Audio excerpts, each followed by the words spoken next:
পরে, এখন নেবে না, কোটাল খুলবে তার হাতে।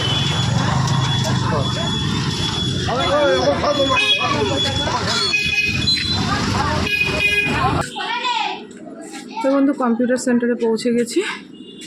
দেখো কি অপূর্ব দৃশ্য, উফ, দেখো পাখি উড়ে যাচ্ছে।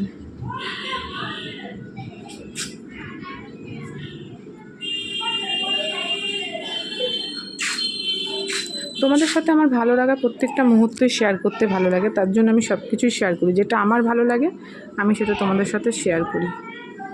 তো চলো, শুভ সন্ধ্যা।